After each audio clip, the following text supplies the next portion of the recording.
Kjo është shumë e qartë, madje gati gjithë deputetët e saj që po japin deklarata para media, po thonë që le të ndrohet kandidate, ne e votojmë, një kandidat konsensual, një kandidat që s'ka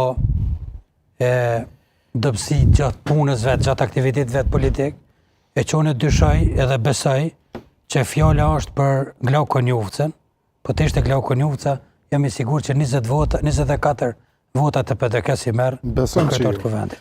Po problemi se që jo është partia fituese e zgjedhjeve e cila nuk po don me ta dhënë Glauko Njufcën, a kuptoni ju që është i çore, Alen. Ajo po don me të shihin noti. Figura ajo ta ka qitë Argolenën merr ose leje. Okej. Edhe s'po don me ndryshu. Po për pozicionin e PDK-s po flasim tani. PDK-ja nuk ka që ka luajtur pozicion. PDK është interesuar me zgjidh këtë problem. Me zgjidh kryetarin e parlamentit që me ecë tutje dhe me ecë tutje me çita numra që janë vetëm 57.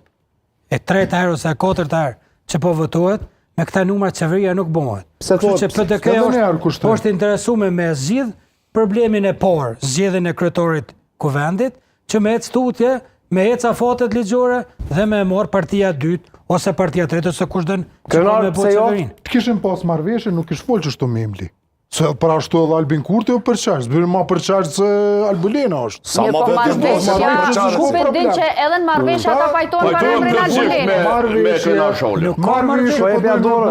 LDK-ja qëllimi në final. Si sa pëndosë, në këtë moment televizir. LDK-ja krenar. Pajtonë plotësisht me fjalin që e the. Kjo është një moment historik, zona o zotri. Registroj ato besi. Po, shumë mirë. Ma historik se pse adha prit, se tani kaloi ky moment. U pajton. Pse ndodhi ky moment, Matoshi, pse ka shky? Për herë të parë. Po, njeri për herë të parë që e thani të vërtet.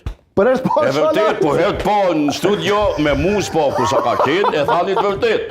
Albin Kurti është polarizuesi përqaci më i madh i jo veç i shoqërisë kosovare, po edhe i etnisë shqiptare në përgjithësi. Edhe tutje. Domethënë se ju e dini. Ama je duke sforcuar. Nuk shkon mirë